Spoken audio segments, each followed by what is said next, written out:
오늘은 사랑을 30, 증거하는 30. 십자가라고 하는 제목으로 함께 말씀을 나누겠습니다. 30일. 이번 주가 필리핀도 연휴 기간이죠? 예. 근데 왜 이렇게 일주일 동안 쉬는지 혹시 아시나요?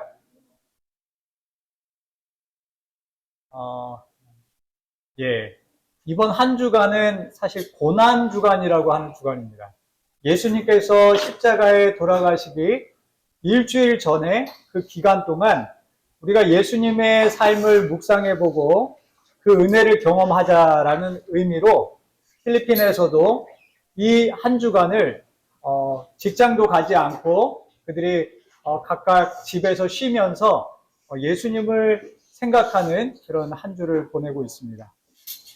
사실 이 고난 주간이 있기 전부터 40일 전부터 사순절이라는 것을 보냅니다. 그래서 이 사순절은 예수님께서 광야 생활에서 40일 동안 금식 기도하시면서 우리를 구원하기 위하여 애쓰셨던 그분의 삶을 한번 우리도 기억하고 또 그것을 묵상하는 시간으로 갔는데요. 그래서 이제 사순절의 이 기간 중에 마지막 십자가를 앞두고 일주일간의 기간 동안 우리가 하루하루를 그 예수님의 삶의 행적을 보면서 그것을 묵상해보는 것입니다. 그래서 일요일 날은 종려주일이라고 합니다. 그래서 예수님께서 나귀를 타고 예루살렘 성에 입성하실 때 사람들이 호산나 다윗의 자손이여 라면서 드디어 우리를 구원하실 왕이 오셨다라고 사람들이 굉장히 기뻐하고 행복해했습니다. 그리고 월요일 날 예수님께서는 성전에 들어가셔서 그동안 이 성전을 하나님의 집으로 삼지 않고 그것을 자기 돈벌이 수단으로 삼았던 제사장들을 꾸짖으시고 거기서 장사하던 모든 사람들을 쫓아내시고 이곳은 만민이 누구나 하나님께 나오고자 하는 사람들은 누구나 이곳에 와서 기도해야 하는 집이다 라고 하시면서 성전을 정결케 하시는 일이 월요일에 있었습니다. 그리고 화요일은 예수님께서 십자가를 앞두고 아주 고민 가운데 하나의 말씀을 하셨는데 그것은 무엇이냐면 내가 너희를 너무나도 사랑하는데 너희 가운데 한 사람이 나를 팔 것이다 라고 예언하신 것입니다. 예수님께서는 예수님을 팔 가룟 유다조차도 똑같이 사랑하셨습니다. 그리고 이 말씀이 가룟 유다의 양심을 깨우고 가룟 유다가 주님, 제가 잘못했습니다. 저의 죄를 용서해 주십시오. 제가 정말 주님의 참된 제자가 되기를 원합니다. 라고 하는 고백을 듣기 원하셔서 그 말씀을 하셨지만 가룟 유다는 그것을 깨닫지 못했습니다. 그리고 가룟 유다는 그 주에 은 30냥을 받고 예수님을 팔게 됩니다. 수요일은 베다니라고 하는 동네에 가셔서 나사로의 집에서 또 거기 문둥이 시몬 집에서 예수님께서 함께 식사를 하시면서 이 저녁을 보내시는데 그 가운데 예수님의 이 죽으심에 대한 이야기를 듣고 그 예수님의 베풀어 주신 사랑에 너무 이 감사함을 어떻게 표현해야 할지 몰랐던 마리아라는 한 여자가 300데나리온의 옥합, 그 향수가 담겨 있는 성인 남자 한 사람이 1년 동안 벌어야 할 만큼 값비싼 그 향유를 깨뜨려서 그것을 예수님의 머리와 발에 붓고 그가 눈물로써 자기의 머리카락으로 예수님의 발을 씻기는 일이 수요일에 있었습니다.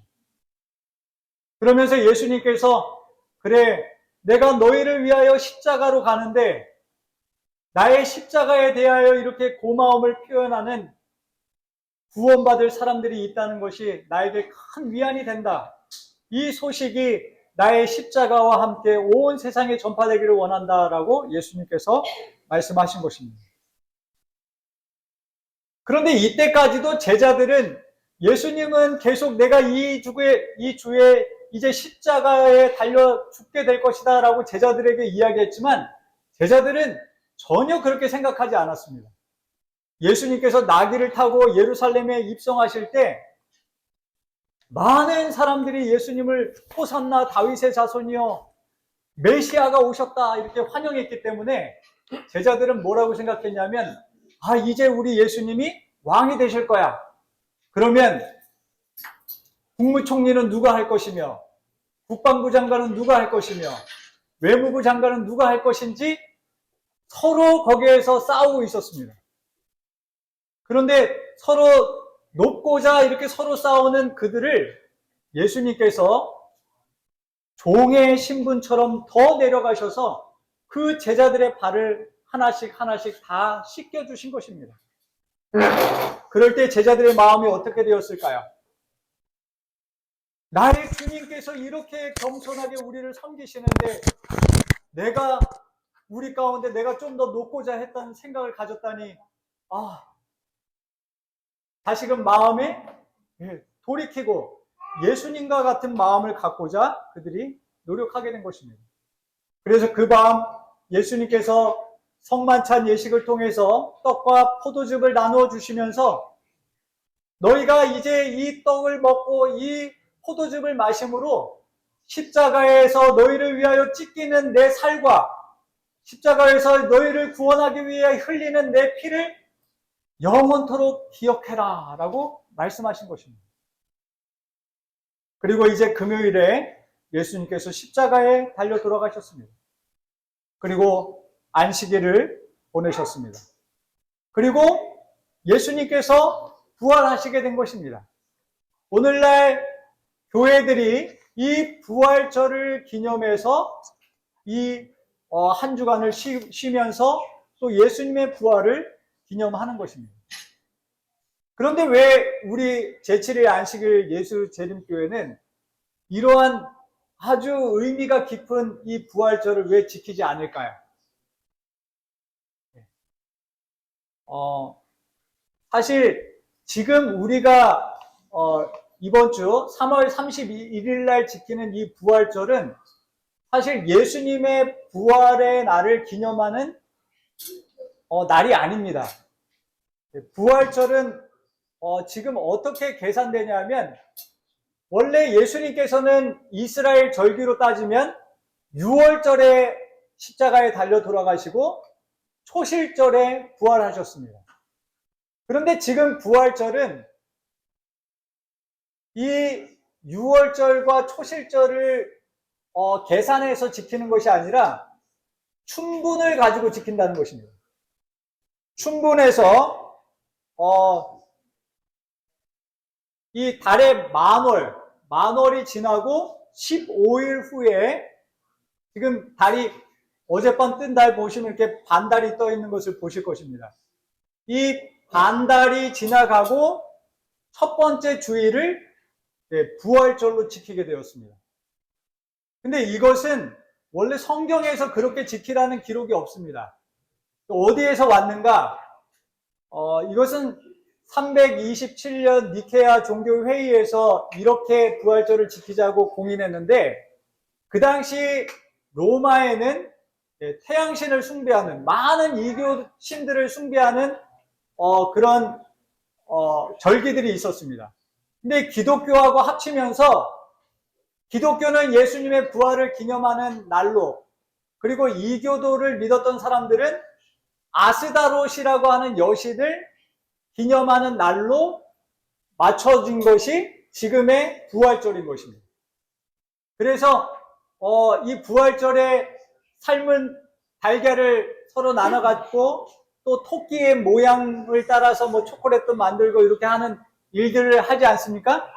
근데 그것은 원래 부활을 기념하는 것이 아니라 아스다롯이라고 하는 이 이교의 여신을 숭배하는 그런 행사 중에 하나들입니다.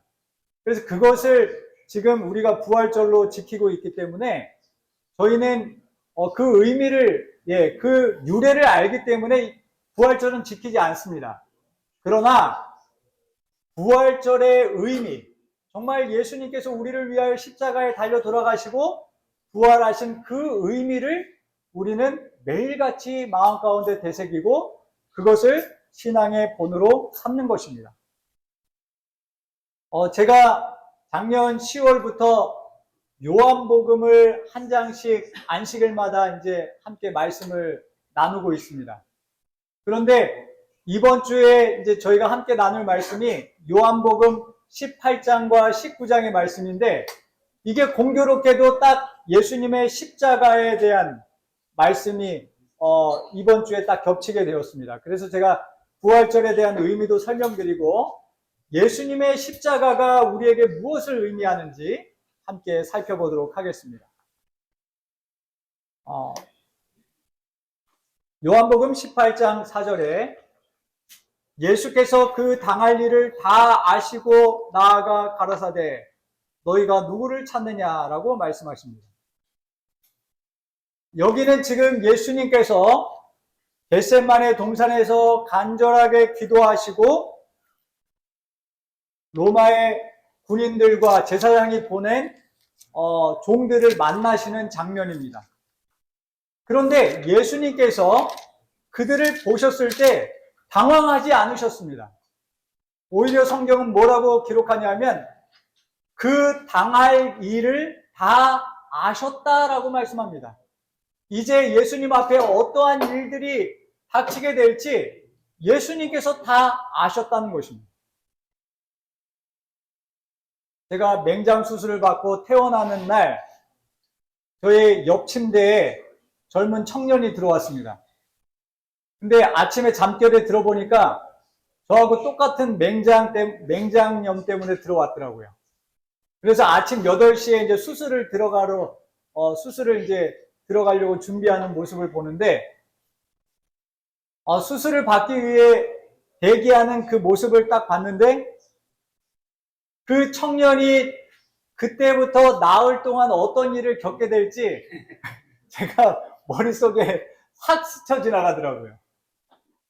그 수술대에 올라갈 때 그 두려운 마음, 수술 받고 나와서 정말 움직이지도 못하게 아픈 그 상황들, 모든 것이 생각이 들었습니다. 예수님께서 십자가로 가실 때 예수님은 전혀 모르고 가신 게 아닙니다. 여기 누가복음 22장 44절에 예수님께서 십자가를 앞두고 겟세마네 동산에서 기도하신 장면이 나옵니다.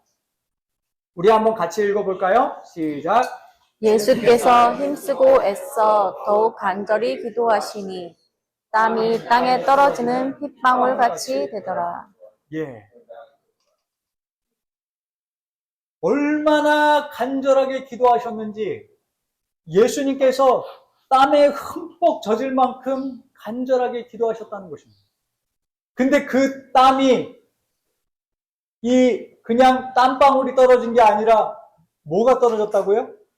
핏방울이 떨어질 만큼, 이 땀구멍에서 피가 나올 만큼 간절하게 기도하셨다는 것입니다. 예수님 앞에 놓여 있는 그 십자가의 고통, 그 인류의 죄를 지고 가는 그 고통이 얼마나 큰 시험이셨길래 예수님께도 이렇게 어려운 상황을 맞게 되었을까요? 그럼에도 불구하고 예수님이 왜 이러한 고난을 받아들이셨을까요? 요한복음 18장 11절에 예수님께서 베드로에게 이렇게 말씀하셨습니다. 아버지께서 주신 잔을 내가 마시지 아니하겠느냐? 이 고난이, 이 십자가가 누구로부터 왔다고요? 하늘 아버지로부터 왔다는 것입니다. 그래서 그 고난을 기꺼이 받으시겠다고 결심하신 것입니다. 왜 하늘 아버지께서 예수님에게 이러한 고난의 잔을 허락하셨을까요? 그것은 저와 여러분을 죄에서 구원하시기 위한 일이었기 때문입니다. 여러분, 사람이 얼마나 죄되고 얼마나 못됐는지 하나님께서 자신의 생명을 내어주시지 않고는 구원할 수 없는 존재가 저와 여러분이라는 것입니다. 오늘 우리가 이렇게 깔끔한 옷을 입고 이렇게 거룩한 모습으로 하나님 앞에 예배 드리지만 우리 마음 가운데 있는 죄들, 우리에게 숨겨져 있는 죄들이 얼마나 무섭고 끔찍한지 모릅니다. 그런데 하나님께서는 그런 우리를 구원하기 위하여 이 희생을 치르셨다는 것입니다.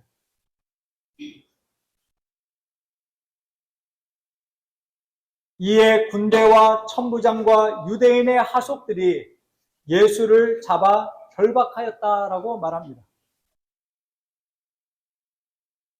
만왕의 왕이신 예수 그리스도께서, 창조주이신 하나님께서 결박되어서 손과 발이 묶여서 이 겟세마네 동산에서 예루살렘으로 끌려가시게 된 것입니다. 끌려가셔서 어떤 일을 당하셨을까요? 먼저 안나스에게로 끌고 갔다라고 말합니다. 안나스는 그의 대제사장인 가야바의 장인이었습니다. 그래서 끌고 가서 뭘 했을까요? 안나스가 예수님을 어떻게든 십자가에 못 박아 죽이려고 이러한 저러한 신문을 하기 시작합니다. 그때 예수님께서 말씀하셨습니다. 내가 한 번도 비밀로 말한 적이 없다. 모든 것을 모든 사람 앞에서 밝히 말했는데 너희도 다 알지 않느냐? 궁금하면 내 이야기를 들었던 사람들에게 물어봐라 라고 예수님께서 당당하게 말씀하셨습니다. 그러자 어떻게 했을까요? 이 말씀을 하심에 곁에 섰는 하속 하나가 손으로 예수를 쳐 가로되 내가 대제사장에게 이같이 대답하느냐? 여러분, 이게 어떤 상황일까요? 예수님에게 어떻게 하는 것입니까? 이게 싸가지 없게 대제사장 앞에 그렇게 네가 그렇게 얘기를 해? 그러면서 예수님을 때리는 것입니다. 여러분, 예수님이 싸가지 없는 것입니까? 안나스가 싸가지가 없는 것입니까? 예. 정말 있을 수도 없는 일이 벌어지는 것입니다. 그런데 예수님께서 이 상황을 어떻게 하셨나요? 묵묵히 받아들이셨습니다. 안나스가 예수를 결박한 그대로 예수님이 아무 죄도 없으신데 그분을 묶어놓은 그 채로 대제사장 가야바에게로 보냈다라고 성경은 기록합니다. 이제 대제사장 가야바가 예수님께 어떻게 했을까요? 그들이 이렇게 합니다. 너희 생각은 어떠하냐? 대답하여 이르되 그는 사형에 해당하니라 하고 이에 예수의 얼굴에 침 뱉으며 주먹으로 치고 어떤 사람은 손바닥으로 때리며 이르되 그리스도야 우리에게 선지자 노릇을 하라 너를 친 자가 누구냐 하더라 하고 하는 것입니다.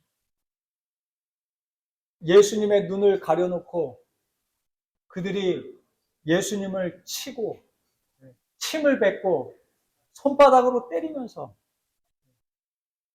네가 진짜 선지자고 네가 진짜 메시아라면 누가 널 쳤는지 알아맞혀봐 라고 놀리는 것입니다. 그런데 예수님께서 이런 모욕을 당하실 때 그 가야바의 그 집들에 있던 베드로가 예수님을 부인하는 일이 일어납니다. 마태복음 26장 74절에 베드로가 예수님을 부인한 것을 이렇게 자세하게 설명합니다. 저가 저주하며 맹세하여 가로되 내가 그 사람을 알지 못하노라 하니 닭이 곧 울더라.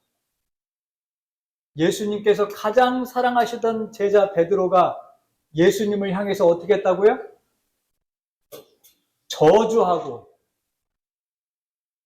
하나님 앞에 맹세하면서 예수님을 모른다고 부인했다는 것입니다. 안나스나 가야바나 예수님을 때리던 그 하속들이나 예수님을 사랑한다 하고 예수님을 따랐던 베드로나 다를 게 있나요? 다 똑같은 것입니다.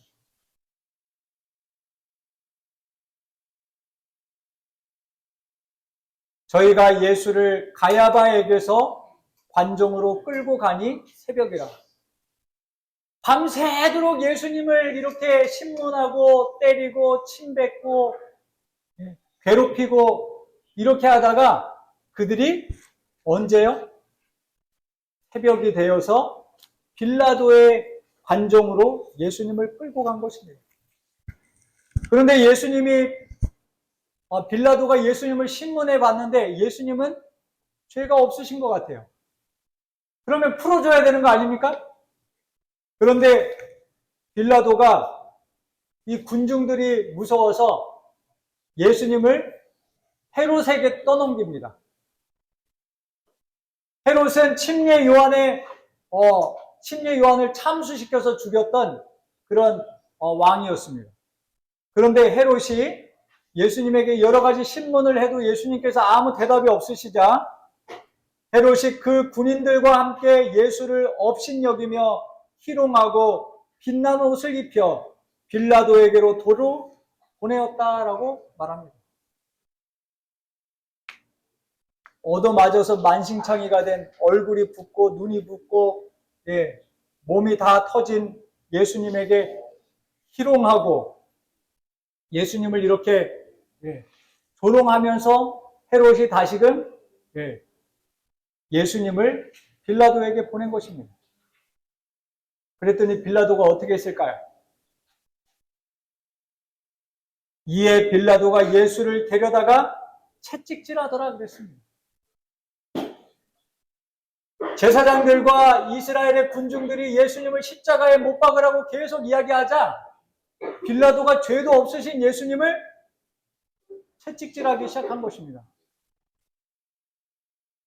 군병들이 예수님의 몸을 사정없이 내리쳤습니다.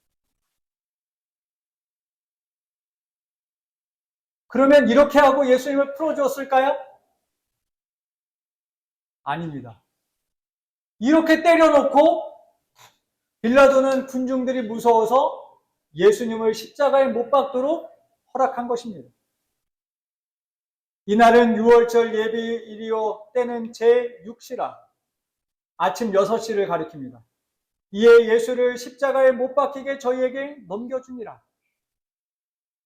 예수님께서 이제 십자가형을 받으시고 골고다 언덕으로 끌려가시게 되었습니다. 마가복음은 유대 시간으로 제3시가 되어 십자가에 못 박았다라고 말합니다. 이 시간은 오전 9시입니다. 예수님께서 빌라도 법정에서 아침 6시에 십자가 선고를 받으시고 골고다 언덕에서 오전 9시에 십자가에 달리시게 된 것입니다. 빌라도 법정부터 골고다 언덕까지 그분은 쓰러지고 일어나고 쓰러지고 일어나고 반복하시면서 3시간에 걸쳐서 그 골고다 언덕을 올라가시게 된 것입니다. 그리고 오전 9시에 십자가에 못 박히시게 되었습니다. 보통 이렇게 십자가형에 매달리게 되면 짧게는 3, 4일, 길게는 일주일 동안 매달려 있는다고 합니다. 그래서 로마의 형벌 중에 가장 잔인하고 가장 무서운 형벌이 십자가형으로 알려져 있습니다. 낮에 그 뜨거운 태양을 맛보고 밤에 추운 그 살을 에이는 듯한 그 바람 가운데 서 있고 새들이 날라와서 눈을 쪼아먹고 살을 파먹는 그런 끔찍한 형벌이 십자가형이었습니다. 그런데 예수님께서 제9시가 되었을 때 운명하시게 됩니다. 6시간 만에 예수님께서 십자가 위에서 숨을 거두시게 된 것입니다. 그 건장한 30대 초반의 청년이 왜 단 하루도 버티지 못하고 거기에서 십자가에서 숨이 끊어지게 되었을까요? 그것은 저와 여러분의 그 죄가 예수님의 마음에 그것이 내리누를 때 그분의 심장이 터져서 예수님께서 6시간 만에 돌아가셨음을 성경은 우리에게 이야기하는 것입니다. 예수님께서 왜 이러한 고난을 당하셨을까요? 우리는 그 사실을 오늘 확인해 보아야 하는 것입니다. 요한복음 18장 37절의 말씀 우리 같이 한번 읽어보겠습니다. 시작.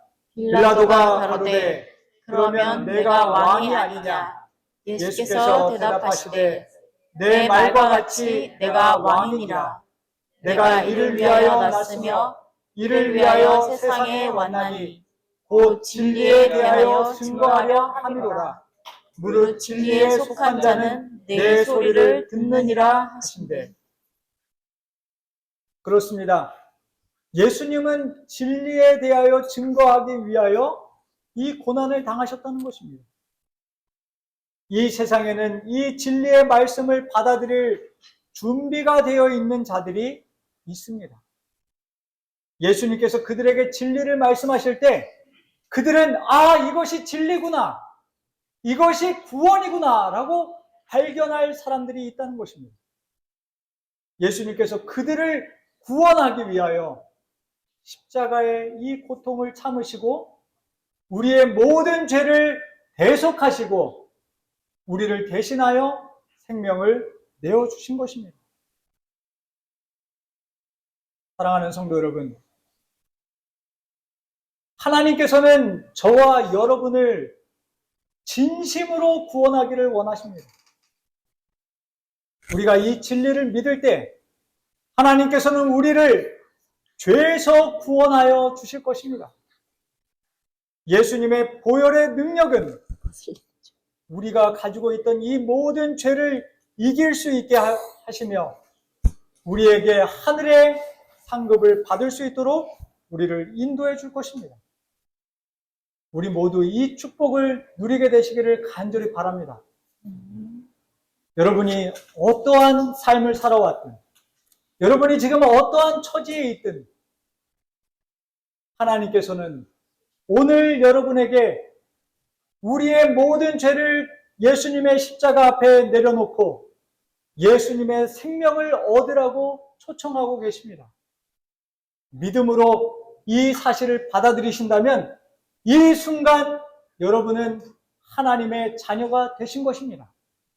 그리고 하나님의 자녀가 되셨기 때문에 이제로부터 영원까지 성령 하나님께서 여러분의 마음과 생각을 지켜주시고 여러분의 삶을 인도해 주실 것입니다.